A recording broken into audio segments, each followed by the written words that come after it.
বাংলাদেশ থেকে অস্ট্রেলিয়া ছাড়িয়ে দূর ক্যারিবীয় দ্বীপপুঞ্জ। বাংলাদেশের এক ক্রিকেটারকে নিয়ে আক্ষেপ এখন দুনিয়া জুড়ে। টাইগার এক ক্রিকেটারকে নিয়ে আফসোস করছে গোটা বিশ্ব ক্রিকেট। তার কারণে মন খারাপ আন্তর্জাতিক ক্রিকেটে অনেক রথী মহারথী, সাথে কপাল পড়েছে বাংলাদেশেরও। টাইগার কোন ক্রিকেটারকে নিয়ে এমন আফসোস করছে সবাই, সেটাই জানবো রিপোর্টে। বাংলাদেশের একজন ক্রিকেটারকে নিয়ে আফসোস করছে গোটা বিশ্ব। তার খেলা দেখতে মুখিয়েছিলেন দুনিয়ার অনেক নামিদামি সাবেক কিংবদন্তিরা। না, এগুলো কোনো বানানো গল্প কিংবা মিথ্যা ভিত না। সত্যি সত্যি বাংলাদেশের এক ক্রিকেটারকে নিয়ে আফসোস করছে বিশ্বের অনেক নামকরা রথী মহারথীরা। এমনকি যে অস্ট্রেলিয়ার বিপক্ষে ম্যাচ খেলবে তাদের দেশের সাংবাদিক থেকে শুরু করে দর্শক ও ভক্তরাও মিস করছে টাইগার পেসার নাহিদ রানাকে।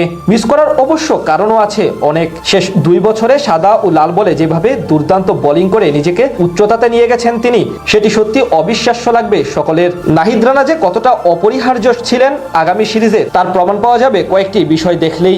সবশেষ 2 বছরে বাংলাদেশ জিতেছে এমন টেস্টে পেসারদের মধ্যে সবচেয়ে বেশি 26টি উইকেট তার। দীর্ঘদেহী নাহিদ রানার উচ্চতা 6 ফুট 2 ইঞ্চি, বলে গতি তুলতে পারেন 150 কিলোমিটারের আশেপাশে, বাউন্সার মারতে পারেন, রিভার্স সুইংটাও শিখে গেছেন অল্প সময়ের মধ্যেই। পুরাতন বলে ব্রেক থ্রু এনে দিতে রানা এখন ওস্তাদ। সবশেষ অস্ট্রেলিয়ার বিপক্ষে ওডিআই সিরিজে সেরা বোলার ছিলেন তিনি। সিরিজের প্রথম ওডিআই ম্যাচে শিকার করেছিলেন 4 উইকেট। এছাড়া জিম্বাবুয়ের বিপক্ষে সিরিজেও উজ্জ্বল ছিলেন তিনি। সব মিলিয়ে রানা উড়ছিলেন আকাশে। সেই পেসারকে অতিরিক্ত ম্যাচ খেলাতে গিয়ে ইনজুরিতে ফেলে দিয়েছে টিম ম্যানেজমেন্ট, যার কারণে আগামী অস্ট্রেলিয়ার বিপক্ষে টেস্ট সিরিজে পাওয়া যাবে না তাকে। দীর্ঘ 23 বছর পর অস্ট্রেলিয়ার মাটিতে টেস্ট খেলতে যাবে বাংলাদেশ দল। এই সিরিজে বাংলাদেশের পেসারদের নিয়ে বাড়তি উচ্ছ্বাসিত ছিলেন সকলে। বিশেষ করে নাহিদ রানাকে নিয়ে আগ্রহের কমতি ছিল না অজি সাংবাদিক, দর্শক, ভক্তদের। শুধু তাই না, বিশ্বের অনেক ক্রিকেট বিশ্লেষকও রানাকে নিয়ে আগ্রহী ছিলেন এবং পেস বোলিং স্বর্গে তিনি কেমন করেন সেটি জানতে মুখিয়েছিলেন সবাই। কিন্তু তার এখন হচ্ছে না। গতি তারকা নাহিদ রানাকে নিয়ে দিন 2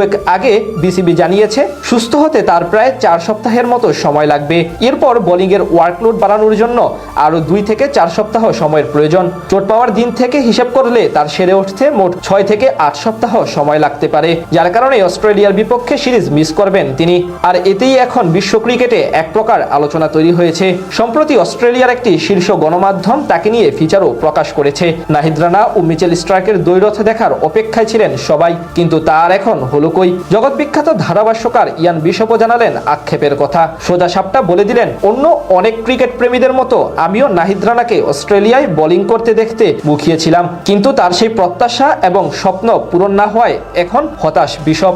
একইভাবে মন খারাপ আরো অনেক ক্রিকেট বিশ্লেষক ও বাংলাদেশের ক্রিকেট প্রেমীদের।